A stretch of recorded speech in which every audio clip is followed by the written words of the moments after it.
From shaping AI policy across the Biden administration to working on global AI policy, I've heard from companies across the United States on the importance of AI to their businesses and to their economies. AI promises to be a democratizer of innovation. It promises to solve world and community problems, but it can only do so if we can manage the risks. MK, you are a member of the firm's AI committee, and you were named among LawDragon's 500 leading deal makers in America for technology transactions. Before we get into the deal side of things, I want to talk about IP, something you and I share in common. Now, we know that the fair use cases are working their way through the courts, and certainly we're helping clients on those cases. But what is the one thing about IP you wish clients knew about? You're right. Everyone is very focused on the fair use cases. Everyone is very focused on protecting the artificial intelligence technology itself as an intangible asset, patent protection, trade secret protection, copyright protection. But something that I think is really important not to lose sight of is the importance of data rights. The artificial intelligence can really only be useful for the way that most of our clients are using it if they have the right data that they can power through the AI technology. When it comes to non-public data, there's a lot of data ownership and usage rights questions that come into play. If you don't actually own the data that you want to use in connection with the AI technology, you need to make sure that you have the appropriate rights to do it. Use of third-party data is often governed by an agreement between the two parties, in which case if you're using that data in a manner that's not permitted by the agreement, you're running the risk of a breach of contract claim. You also run the risk of tort claims of unjust enrichment or conversion, not to mention the intellectual property issues of infringement of copyright, circumvention of copyright protections, misappropriation of trade secrets. One thing that's really important for organizations to get ahead of as they start to adopting more AI technologies is making sure that the data that they want to use in connection with the AI is data that they can use in connection with the AI. MK, what should companies be doing to make sure that their use of third-party data doesn't expose them to risks? The first thing that an organization needs to do is it needs to understand what data does the organization want to use and how does it want to use that data. So that requires the legal teams, the business teams, and the IT teams to really be communicating with each other to understand what data they want to put to use. Another part of that that's really important is understanding what the roadmap is. There might be a use that the business team is not making, but a week from now, they might want to make it. When you're having these conversations, also talk about what is down the pipeline, what is a best case scenario for what you can do. Once you've identified the data that's at play, you would then audit the agreements that govern the use of the data. Many of these agreements were probably drafted before AI became as ubiquitous as it's becoming now.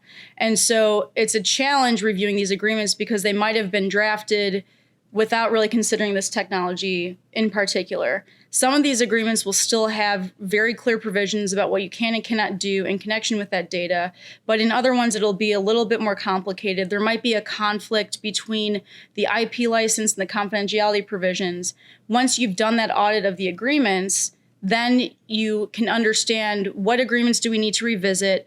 In what agreements do we think our rights are clear, but do we want to have transparency with the counterparty to make sure they're comfortable with what they're doing? That's what you do with respect to the data that you already have access to. Another really important thing to do in tandem with that, update your form agreements to address the new technology. Educate your business teams, educate your legal teams on what your stance is of what rights you need to use data and what sort of risk allocation needs to change in order to address the new AI issues. And once you've done that, and I recommend doing that even before your business team comes with you with an ask, because what we're seeing with clients is the business team will come to the legal team and they want the answer yesterday. So the legal team has an opportunity to be a real hero if they do the auditing prior to the business even asking, because then when the business comes, they've got the information ready to go and it can be put to use and the legal team won't be seen as a holdup, even though it's a pretty gargantuan task to do these analyses. You talked a lot about the transfer of risk when it comes to data. And you also talked about agreements where a company may enter into an agreement to have access to third-party data, but how do you know that company actually has the rights to that third-party data? Right. It's a really interesting question. A lot of times the third parties who are giving you access to data don't even own it themselves. And so in those agreements, you will often see that third party disclaiming all responsibility for the data, not making indemnification. And so when that happens, it's really important, first of all, to just understand what the risk allocation is and what can be negotiated and what can't. When you reach the end of that and every party is in agreement with what the terms of the agreement say, then you need to make your own determination of how comfortable you are using the data, if there's any diligence that you can do on your end to make sure that the data isn't going to expose you to risk, and then you make a risk-based assessment of how you want to move forward. Let's turn to deals. A lot of what you do are deals. In fact, I was at lunch yesterday with somebody who said, even though we do most of their M&A transactions, if they ever use another firm, they always say we need MK.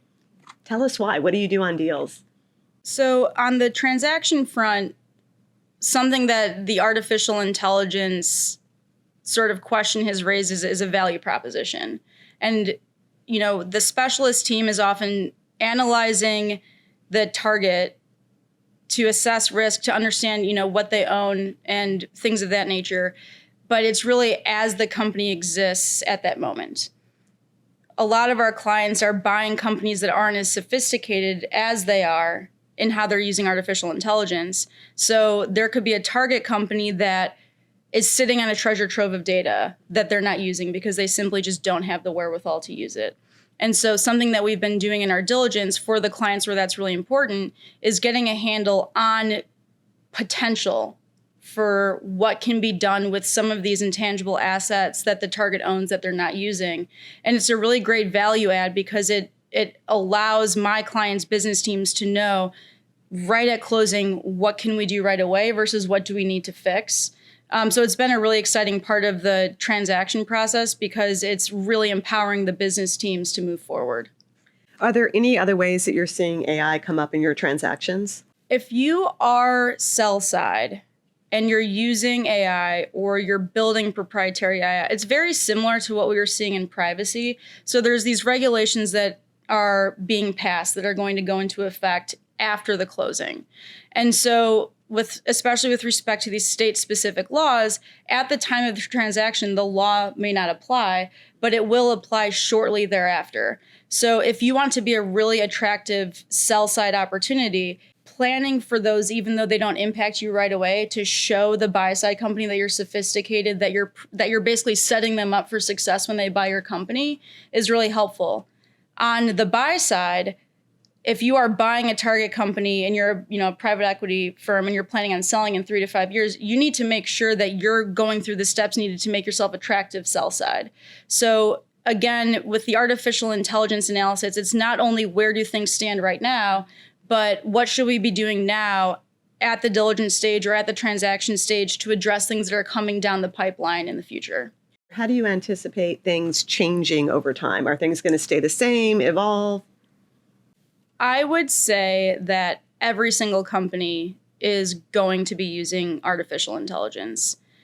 Over the past 6 months, I'd say it's been a sea change where 6 to 12 to 18 months ago, it wasn't as common. Now in every transaction, the target company is using third-party AI, even if it's not developing something proprietary. And so there's really no excuse for not getting up to speed. A potential buyer is going to want to acquire companies that it can seamlessly fit into its organization.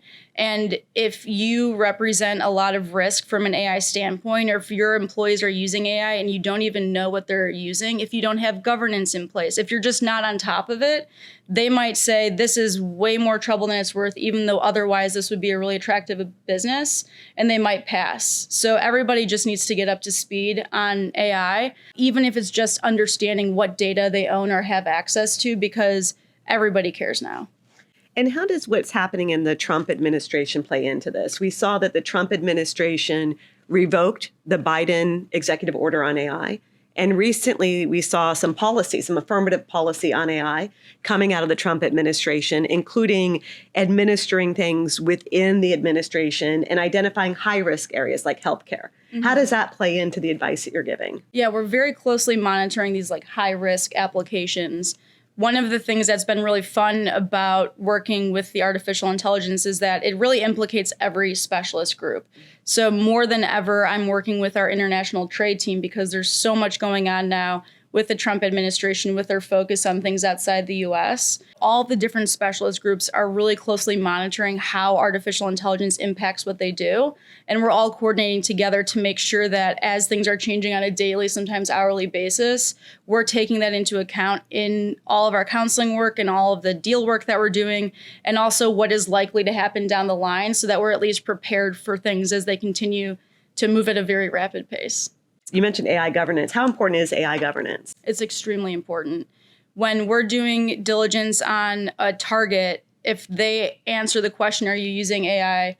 Yes, but they don't really know how, and they don't have policies in place, and they don't have procedures, that is not a good answer to that question. One thing that's unique about AI is that unlike software, where the organization naturally has some control because a license needs to be entered into, fees need to be paid, AI is different. Someone can just go on the internet and use an AI tool without necessarily paying for it.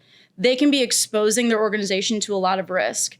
So even if you think your organization is not using AI or you think it's not important, your employees are probably using it. And so if you don't have an answer to that question, then it just sounds like you don't really know what's going on in your organization. So it's something that everyone really needs to get a handle on. So MK, this has been fantastic. Can you close us out with a success story? Sure. So one of our clients is a healthcare company, and they have access to a lot of data that they do not own.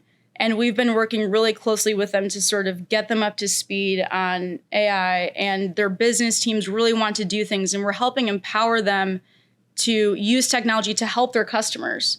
But to do so in a way that's responsible, that's transparent, and that also makes sure that they're not opening themselves up to liability.